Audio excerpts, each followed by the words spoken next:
For millions of years, the Earth has been perfectly good at absorbing carbon dioxide. Our forests, seas, and streams suck the gas up, acting as natural carbon sinks. That was until humans came along and tipped the scales. If we continue to burn fossil fuels at ever-rising rates, we could warm the planet by 7 to 9 degrees Fahrenheit by the end of the century, and the impacts of that would be catastrophic. There have been various attempts to capture this harmful CO2, but they've all come with significant compromise, until now. 在全球近期不断投入的碳捕捉实验里，冰岛是其中最有趣的实验室，因其活跃的地质结构及类似数百万年前未被破坏的地球，许多地方也都有热的熔岩和溪流。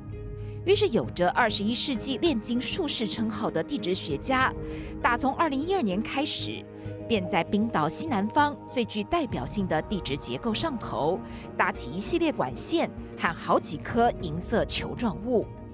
用模拟大自然的方式，将二氧化碳以一种特殊管道封存。These kind of futuristic structures basically cover geothermal boreholes.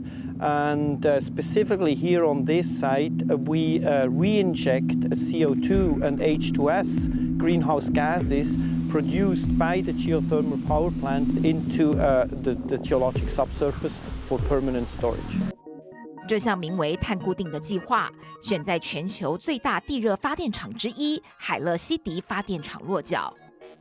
来自雷克雅维克能源公司、冰岛大学、法国国家科学研究中心及美国哥伦比亚大学合组跨国团队通力合作，先确认地底400到800公尺玄武岩的位置，然后将发电厂产生的二氧化碳从蒸汽中捕捉，液化成冷凝水，再透过高压方式注入地底的玄武岩层中。由于玄武岩的钙、镁、铁含量高，气泡水便借由填充岩层空隙，迅速和二氧化碳作用凝固成碳酸盐矿物。粗估至少有95%的二氧化碳将因而转化为石头，消失于大气中。Once you dissolve the CO2 in the water becomes corrosive, so it attacks the rocks and releases calcium, magnesium, and iron out of the rocks, and that can then bind with CO2 and form a stable, solid mineral. And we say it's rock steady. We have stoned it. 这是人类首度成功将温室气体二氧化碳固化，封存在玄武岩里。研究结果最初发表在著名的科学期刊，震撼全球。The model actually predicted that the CO2 would turn into rock within approximately 5 years of injections. And actually, at that time, no one believed the models, that it was outrageous. There's no way it could happen this quickly. But then, turns out it happened even faster, as pretty much all was mineralized within 1 year. 对人类来说，也是一大福音。不只是因为冰岛有多座活火山，火山喷发形成的玄武岩广泛存在于地底。放眼全球，地壳也有高达1/10都是玄武岩，且从美国、西伯利亚到印度都富含这类岩层。一旦用于封存，绝无外泄风险。拿来对抗全球暖化，更是潜力无限。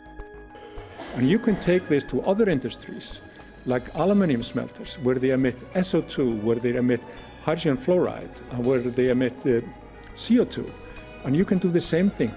唯一的问题就在于封存1吨二氧化碳需要大约25吨水，等于是1:25的大量耗水，这会让水资源短缺的国家望而却步。